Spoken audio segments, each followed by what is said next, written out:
Hello everyone, Jai Shri Radhe. So welcome back to the channel. So today is the 7th day of day 30 day challenge, and today is 19th October.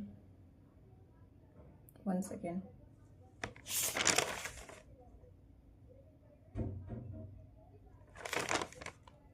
Yes, today is 19th October, sorry. So let's start it.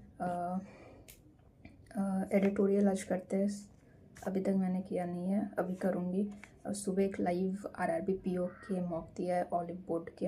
अगर कोई नहीं दिए हैं तो अभी भी ये 7 बजे से पहले दे सकते हो.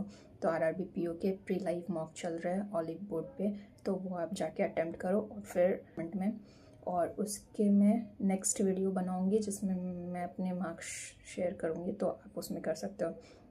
देन इंग्लिश के एक मेंस मॉक दूँगी. इंग्लिश में बहुत बुरा हाल चल रहा है मेंस के सेक्शन में, सो उसमें बहुत मेहनत करना पड़ेगा क्योंकि इंग्लिश ही आपको बहुत तेज दे सकता है एग्ज़ाम में. रीजनिंग में कितना भी कर लो, वो सभी के मुझे लगता है कि एक on an average equally marks आते, कितना भी मेहनत कर लो. क्वांट में भी मार्क्स इंक्रीज़ हो जाता है. क्वांट में भी बहुत अटेम्प्ट कर सकते हैं जिनके मैथ्स अच्छे, क्वांट अच्छे. इवन अगर अच्छी प्रैक्टिस करते रहोगे क्वांट के भी, तो उसमें भी अटैम्प्ट अच्छे खासे हो सकते हैं. बट रीजनिंग मुझे लगता है कि मैंने जितना अभी तक देखा है, रीजनिंग कितना भी अच्छा होने से वो उस लेवल तक रिच मार्क्स नहीं कर पाता है.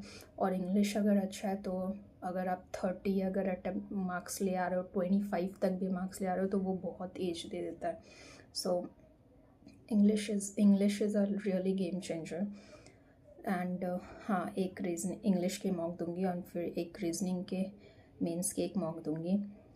कंप्यूटर देखती हूँ 30 मिनट्स और 1 आवर पीडीएफ से या फिर नोट्स जो बनाई है उससे करूँगी. एंड करंट अफेयर 4th और 3rd वीक के सितंबर के रिवाइज करूँगी.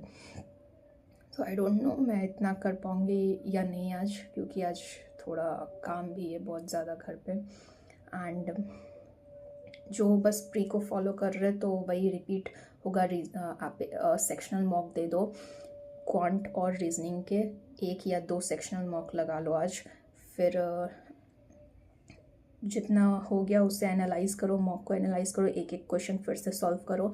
देन स्पीड मॉक्स लगाओ. अगर मॉक ड्रिल है आपके पास स्मार्ट कीड़ा का, तो वो स्मार्ट कीड़ा से मॉक ड्रिल लगा सकते हो स्पीड के लिए. या फिर आप बंडल पीडीएफ से भी कर सकते हो. उसमें भी टॉपिक वाइज टेस्ट है, एग्ज़ाम वाइज, और एक कॉलम है स्कोर बूस्टिंग करके, तो उससे आप पीडीएफ से कर सकते हो और लगा सकते हो मॉक. लाइक आपके सिलॉक्स अच्छे नहीं है तो सिलॉक्स के आप उससे सेट लगा लो 10-12 एक साथ बैठ के. ब्लड रिलेशन सही नहीं लग रहा है तो ब्लड रिलेशन इम्प्रूव करने के लिए वहाँ से मॉक लगा लो. पज़ल नहीं अच्छा है तो पज़ल. रीजनिंग में से बहुत लोग पूछ रहे थे कि रीजनिंग में एक्यूरेसी और स्पीड इतनी कैसे आ सकती है, तो पज़ल मैंने एक दिन के 50-50 सेट्स भी लगाए हैं. 100 सेट क्वेश्चंस भी बनाए हैं. तो आपको उतना करना पड़ेगा जब आप बेस पे वर्क कर रहे हो और स्पीड पे वर्क कर रहे हो. तो so that's it. And English के ज़रूर एक मॉक लगाओ. जो अगर प्री को सिर्फ टारगेट करे, इंग्लिश के एक लगाओ, क्योंकि वो फ्लो बना रहेगा. क्योंकि मेंस में इंग्लिश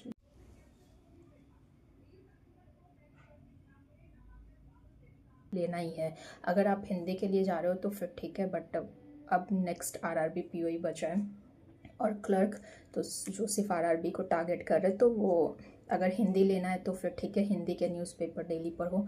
एंड इंग्लिश लेना है तो अभी से एक मॉक करो और एडिटोरियल करो. So that's it for the today. And do subscribe the channel. If you have any query please do comment. And that's it. All the best. जय श्री राधे.